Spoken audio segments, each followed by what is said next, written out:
Alright, hey guys, welcome back to the video, and somebody asked for a policy guide, and I was like, you know what, let me just do a policy guide. Alright, so let's do a policy guide for Bannerlord.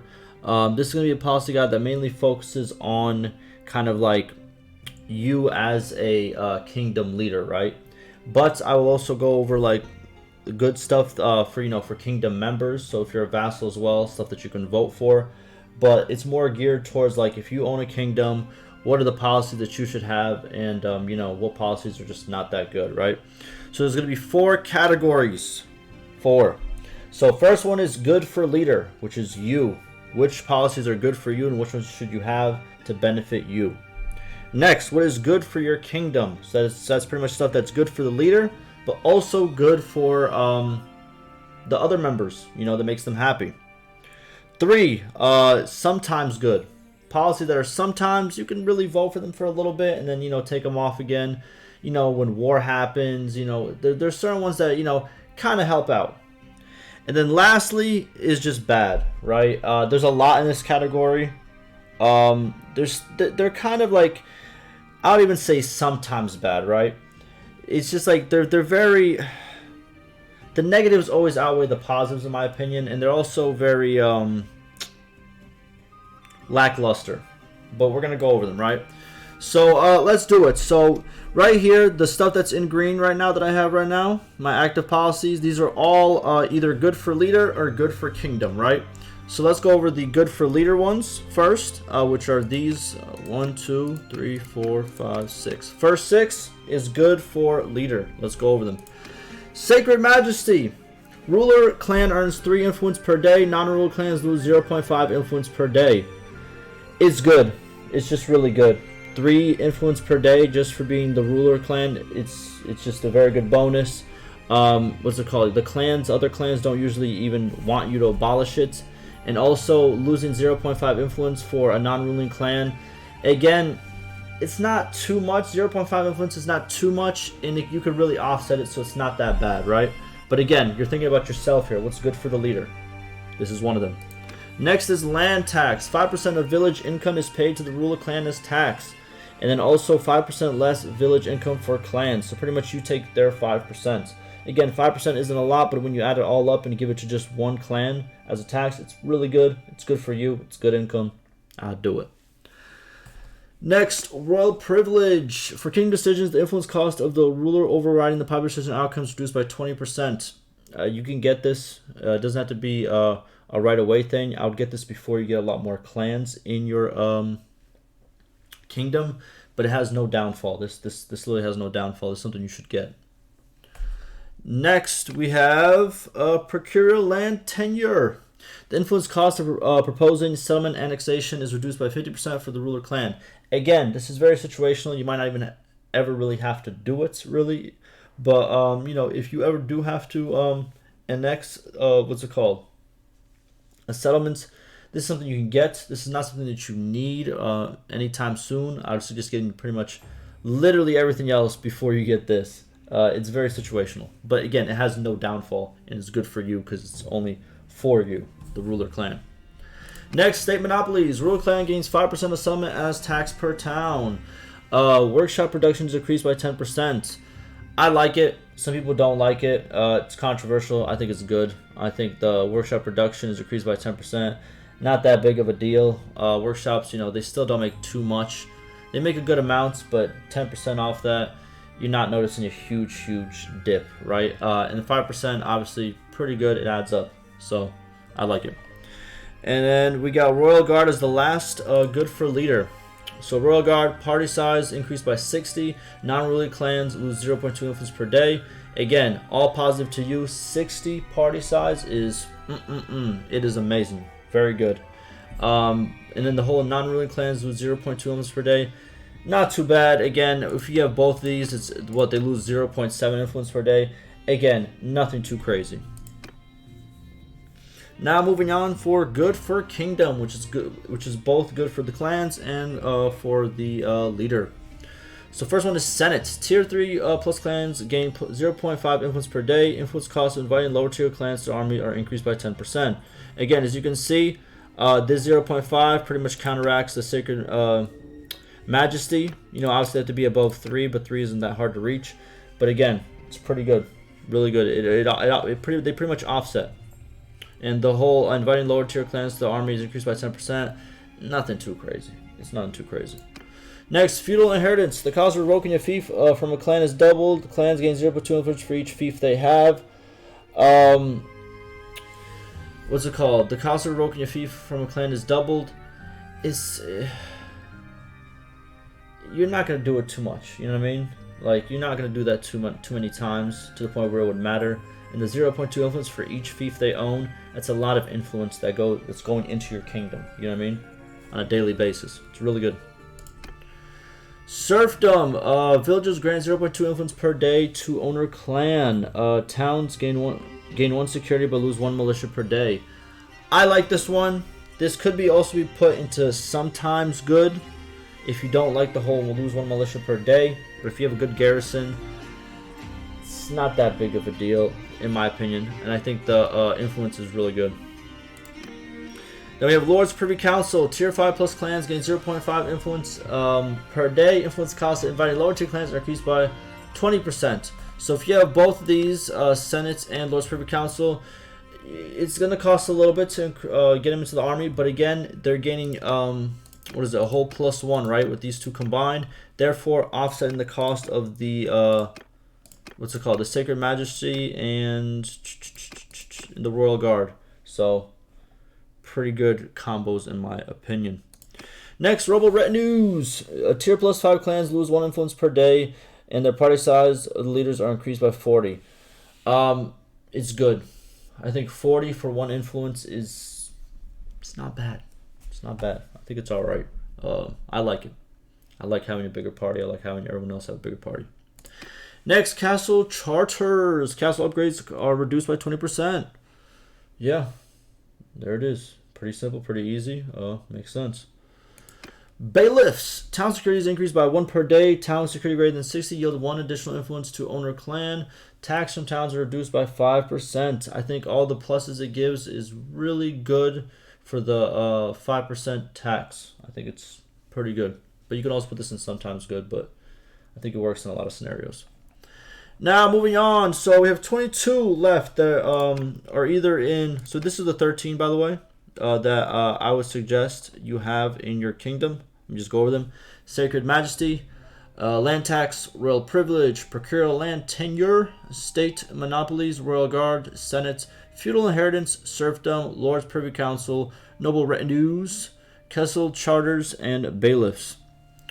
Alrighty, now moving on. So I'm going to go over the sometimes good. The couple. I have like, how many sometimes good? I have 5 sometimes good, and then the rest of them are just sometimes bad. Or, you know, bad, but sometimes maybe. That's how I would put it, right? So, okay, sometimes good. What do we got? So, first one we got is, what is this? Cantons? Canteen? Is this canteens? I feel like that's not how you spell it. Cantons? I don't know what that is. Alright. Daily militia productions increased by 1. Recruits replenished 20% faster. Tax income settlements are reduced by 10%.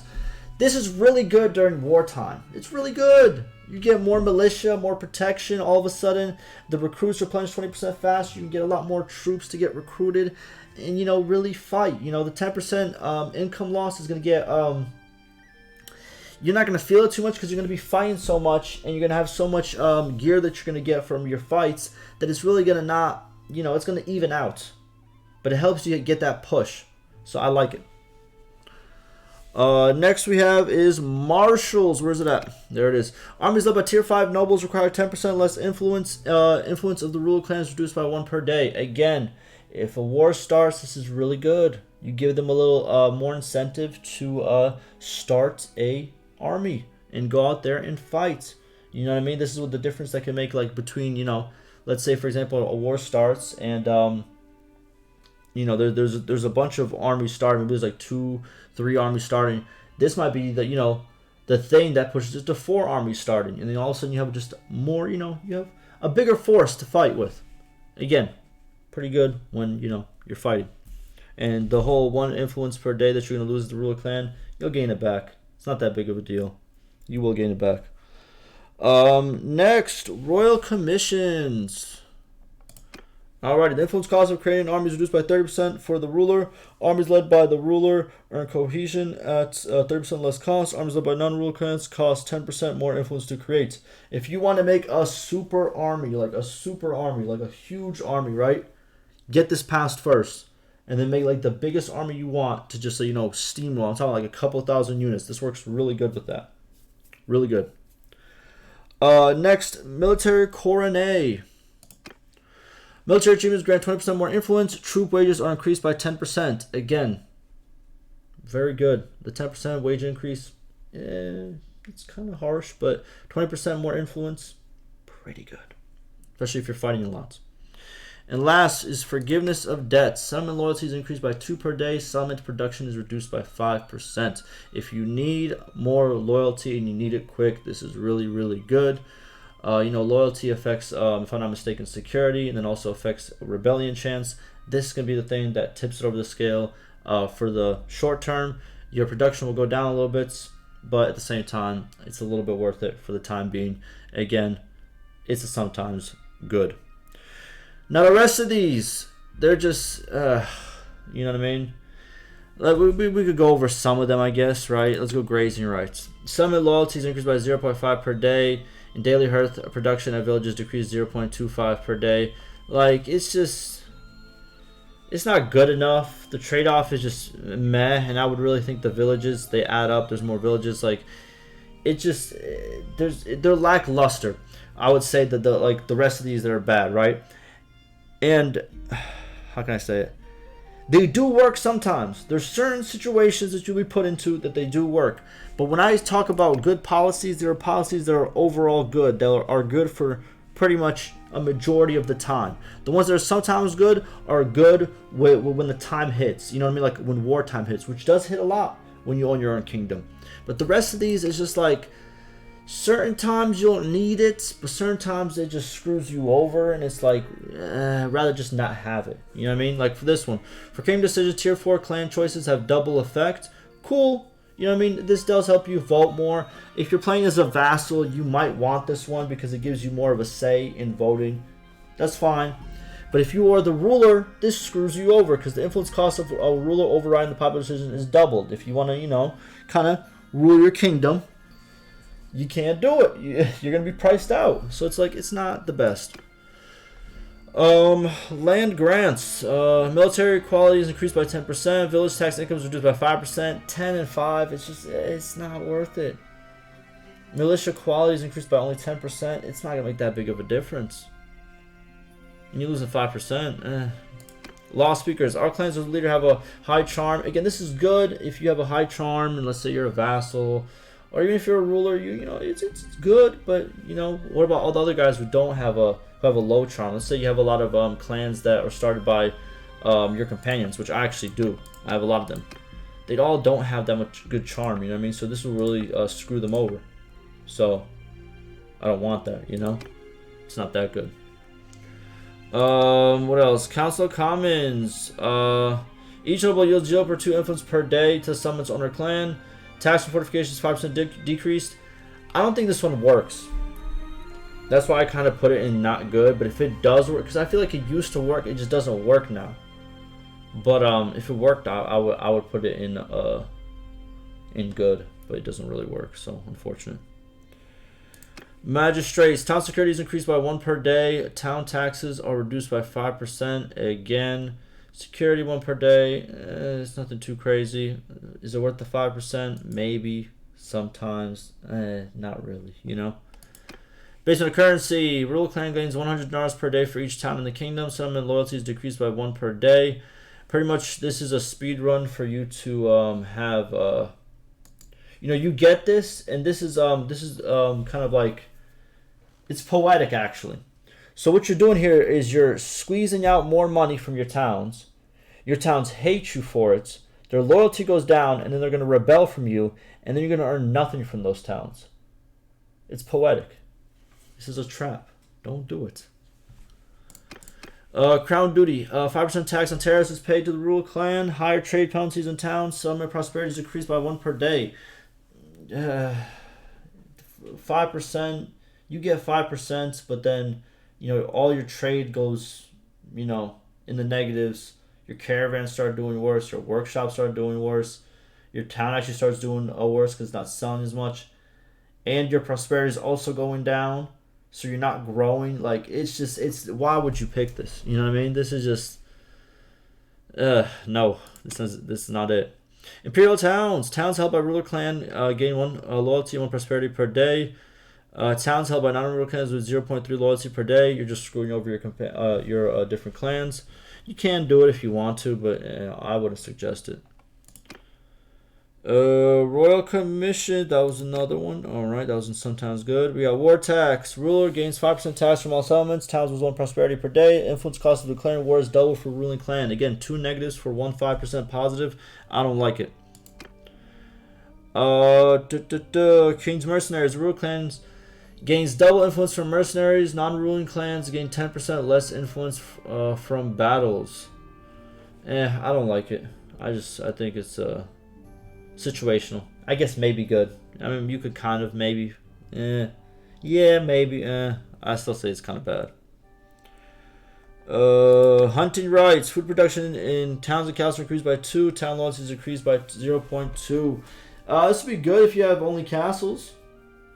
But 2 food is not that big. It sounds big because the negative is only a 0.2, but the 0.2 is more powerful than the 2.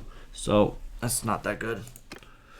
Road tolls. Trade tax paid to the town owner is increased by 3%. Town prosperity is decreased by 0.2%. Again, the numbers are just like, they're not really worth it, in my opinion. Charter liberties. Militia quantities increased by 10%. 10% of militia troops will be a higher tier. Revenue paid to both Legion and local rulers reduced by 5%.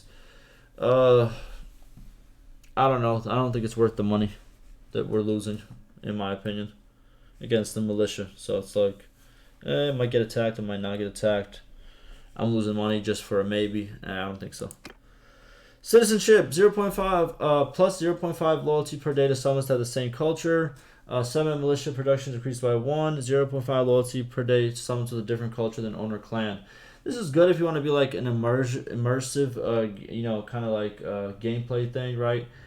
I don't like it because like I like to just get random towns and random, you know, locations. I don't really look at what exactly, like, you know, the town's culture is, especially later into the game. Obviously some ones that you know based on where they're located, but some ones that are on the sides you kind of just don't know.